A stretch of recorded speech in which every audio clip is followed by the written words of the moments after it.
Las 7 magníficas. Es que es casi imposible hablar del mercado hoy en día sin que salgan sus nombres. Han sido y son el gran motor del mundo financiero.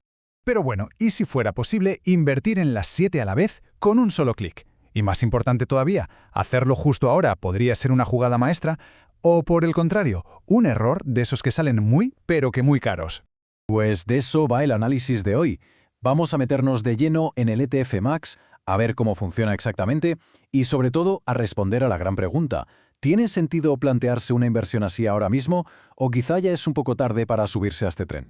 Y ojo, es clave quedarse hasta el final. ¿Por qué? Porque hay un dato, un detalle en el que casi nadie se está fijando, que podría ser la diferencia entre entrar en el momento perfecto o hacerlo justo antes de una posible corrección de mercado.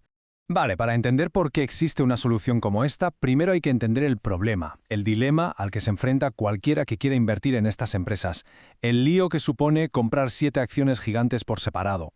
Pensemos un momento. Si alguien quisiera tener a Apple, Microsoft, Nvidia y el resto en cartera, se enfrentaría a todo esto.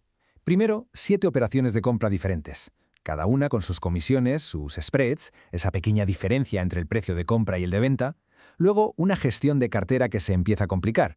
Además, la necesidad de rebalancear todo a mano periódicamente y, para rematar, las implicaciones fiscales, que se vuelven un pequeño rompecabezas.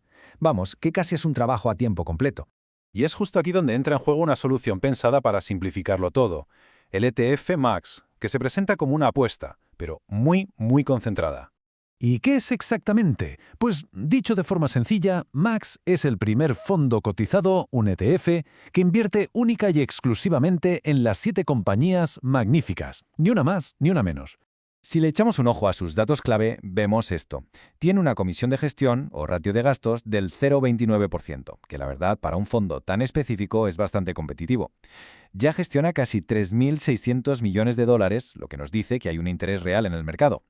Y se rebalancea trimestralmente. Este punto del rebalanceo es fundamental y ahora mismo vamos a ver por qué.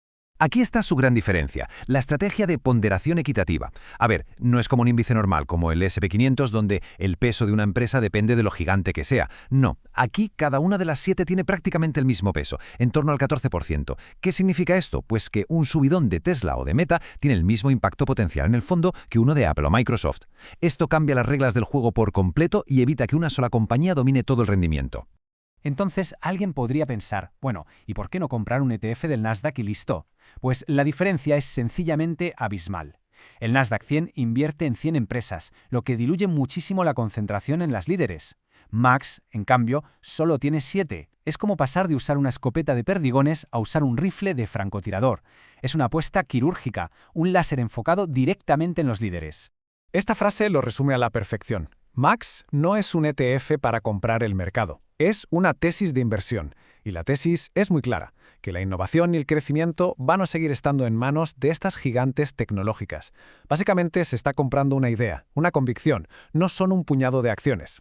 Y esto nos lleva al corazón del asunto, al gran conflicto que define esta inversión, la lucha entre el crecimiento potencial y el riesgo de sobrevaloración. ¿Nos acordamos de ese detalle que casi nadie mira? Pues aquí está. Es que ha habido momentos en que estas 7 compañías, 7, han llegado a representar más del 30% del valor total del S&P 500. Lo repito porque es una locura. 7 empresas moviendo casi un tercio del mercado más importante del mundo. Es una concentración de poder económico que sinceramente no tiene precedentes en la historia moderna. Esto nos plantea el primer escenario, el optimista, que su dominio continúe. Y los argumentos a favor son potentísimos, claro. Hablamos de la punta de lanza de la inteligencia artificial, del cloud computing, del diseño de chips avanzados, del control de la publicidad digital. Tienen unos fosos competitivos, unas barreras de entrada que son prácticamente insuperables para cualquier competidor. Pero claro, siempre hay otra cara de la moneda, el escenario del riesgo. Su ratio SPER, es decir, lo que se paga por cada euro que ganan, son muy exigentes. Son empresas muy sensibles a los cambios en los tipos de interés. El riesgo de que los reguladores les pongan coto no para de crecer. Y mucho ojo, existen paralelismos históricos con otros momentos de concentración extrema, como las famosas Nifty 50 de los años 70, y aquello no terminó nada bien. Así que al final todo se reduce a esto, a la pregunta incómoda que cualquiera que se plantee esta inversión debe hacerse. ¿Se está comprando un crecimiento estructural que parece imparable o simplemente se está pagando un precio demasiado alto por ese crecimiento? Bien, con todas las cartas sobre la mesa llega el momento de la verdad. El momento de sintetizar toda esta información para tomar una decisión. Aquí lo tenemos, resumido y cara a cara.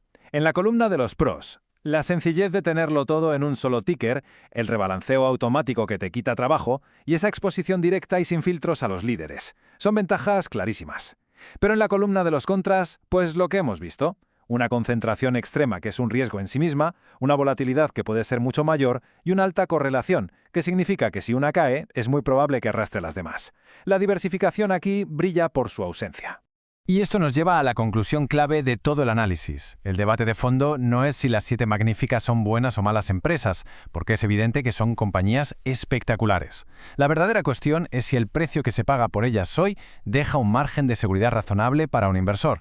Entonces, después de ver todo esto, la pregunta final queda en el aire. ¿Es momento de comprar o de esperar a ver qué pasa? Y si precisamente la duda que surge ahora es si el S&P 500 en su conjunto depende demasiado de solo estas 7 compañías, la respuesta a esa pregunta está justo en este análisis de aquí.